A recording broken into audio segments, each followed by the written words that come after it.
Welcome back to Switzer. The co-founders of Gloria Jeans Coffee in Australia, Nabi Saleh and Peter Irvine, have not only built a prominent national franchise, they've taken it over to 38 countries and along the way have bought out the US Foundation franchisor. This was a takeover of a US company by an Aussie outfit. That doesn't happen very often. Peter Irvine, co-founder of Gloria Jeans Coffee, joins me in the studio, and he's also going to talk about his new book, Building Your Business, Your People, Your Life. Peter, great to see you. Great to see you again, Peter. All right, how big is Gloria Jeans nowadays? Well, there's 39 countries, 39. Just got a new one, and in Sri Lanka, and there are now 1,000 stores around the world. Okay, so when you and Nabi started in a little, in fact, it was East Gardens, the place where the car park... Correct, that was the second store. Second store. So when you guys started, Miranda was the first one? Correct. Yeah. So when you guys started there, did you ever believe you'd be this big? No, definitely not. We were talking then about 25 stores, which when you have nothing is a lot. A big dream. Yeah. How important is the big dream at the starting point? Well, I've learned, and certainly over the last few years, that you have to think big. Otherwise, if you aim low, you hit it. Yeah. And that's why I encourage people who ask me, you know, what they should do. And I said, where do you want to be in 3 years? And if you just want to be where you are now, you'll be out of business through cost increases and loss of clients. So I get people to think big. If they've got one store, how many do you want? If you're at a certain turnover, where do you want to be? Because the interesting thing is you can build a plan to actually get on the journey to achieve that. And that's a critical part of it, to actually write down what it is you want to achieve and look at it every day. It has to become something that you're... In an Olympic week coming up, those athletes who are over there in London, they live that dream every day. You do the same for Gloria Jeans? Well, yes, and every business does, because when you set where you want to go, it's great putting that on paper, it's great putting other bits and pieces on paper, but you've got to actually put the action points with a deadline and who's going to do them, and then monitor that. So you're saying the plan gets written down, but then you have to act on the plan? Yeah, you've got to actually put specific actions to achieve the plan. Okay. And the plan ultimately tells you where you want to go, but did you guys change where you want to go pretty regularly in the early parts? Well, as we started to get a few stores open, I remember the first one, I was laying on the lounge at home thinking, man, it's this hard to get one open. How are we ever going to get more open? But, you know, eventually, slowly, we got a momentum going, and we got to probably 9, 10 stores, and then said, well, maybe we could open 35. And then it was 75, and then we said 150. Oh, what the hell? Let's go for 300. Yeah. So in a sense, but as a confidence from the success, were there times where you had a lot of self-doubt? Because some people have self-doubt, and they also know they might have to borrow money. Did you have to borrow money and have self-doubt at the same time? And how did you overcome that?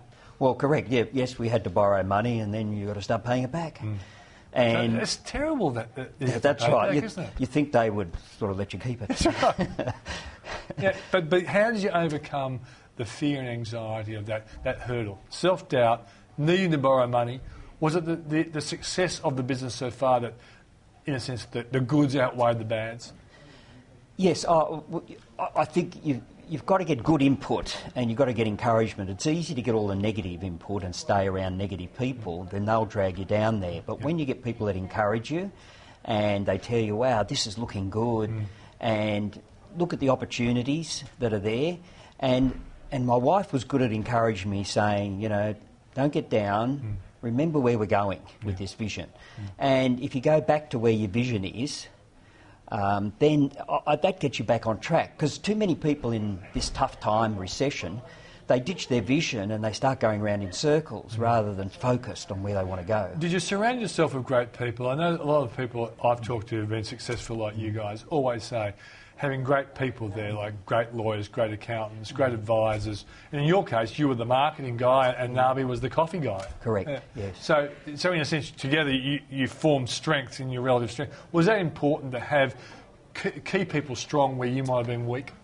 Oh, yes, because we weren't strong in every discipline in business and every issue, so we had to look for people that were able to bring that strength in those areas to us.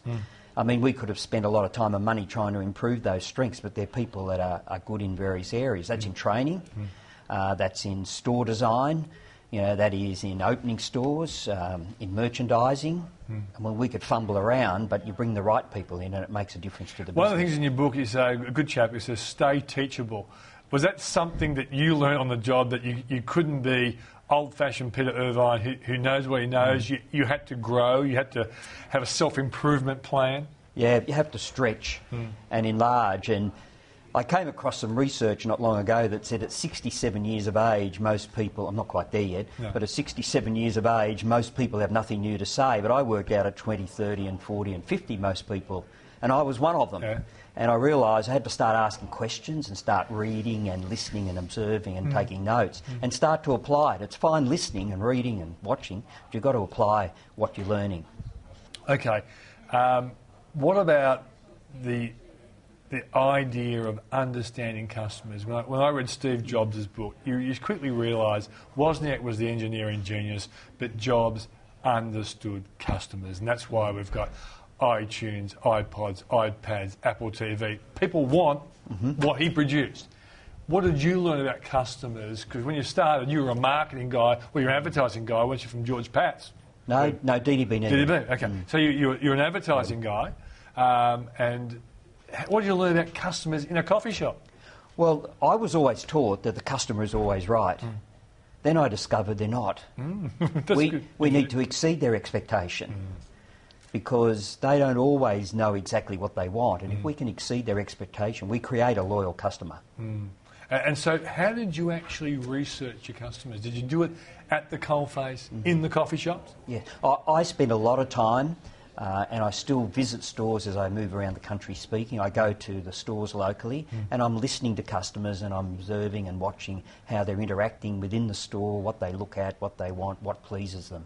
And along the way, we did some research, a bit like a dipstick check on the way, to find out what they liked or didn't like about Gloria Jeans. Some business owners say, "Oh, I never look at my rivals," but I think that's rubbish. Did you ever look at some of the rivals out there? Because you didn't actually like Gloria Jeans' modus operandi when you first got it, and you changed it to suit the Australian market, didn't you? Well, we started a very similar concept to the US because that's all we knew. Yeah.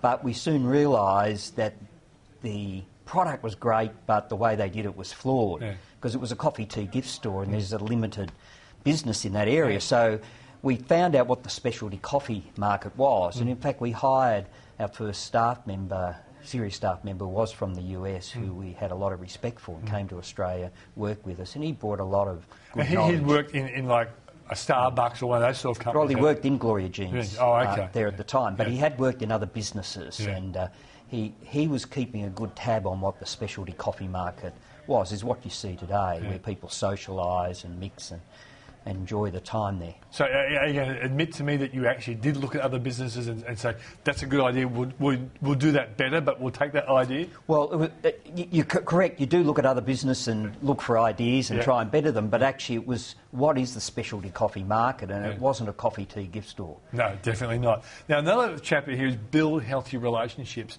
How critical was that to Gloria Jeans' success? Well, there are a number of relationships for Gloria Jeans, and one is internally with partners, your own partner, with the senior people and all the staff members. It's with franchisees, and it's with suppliers, be they food, milk suppliers are very important. Milk. You're one of the biggest buyers of milk in the country, aren't you? Oh, yes. I mean, imagine there's others that are like that as well, but, we buy a significant amount of milk, or the franchisees do through the suppliers. So the relationship thing, what did you learn about building healthy relationships? You're not saying you came in as a great healthy relationship person from the beginning. No, one of the big lesson I learnt, I always felt it was good to build relationships with suppliers and others, but when we had the fire in 2002 that burnt the whole building, roasting warehouse to the ground, it was our suppliers that said to us, we'll keep supplying, both here and overseas. We know you'll pay us one day. I then realised having healthy relationships with suppliers when it gets to the crunch time is really important. Peter, think about you as an entrepreneur when you started and where you are now. What's the biggest change that people out there who might want to emulate your achievements, they have to embrace? What's the key thing that they have to embrace? I think it's just staying open and learning, and then starting to apply and start the momentum and moving forward. Yeah. So what you're saying is that you just can't be stuck in your rut. In your rut, you've got to be open for change and to embrace change. If you do that, Correct. you're going to be going forward. Correct. All right, buddy. Thanks for joining us on the program. Thank The you. book we should talk is called "Building Your Business, Your People, and Your Life." Available in all good and bad bookstores. Yes, if you can find a bookstore these days. Otherwise, it's on my website, peterirvine.com. Okay, mate. Thanks for joining us on the program. Thank you, Peter. Well, great to see you.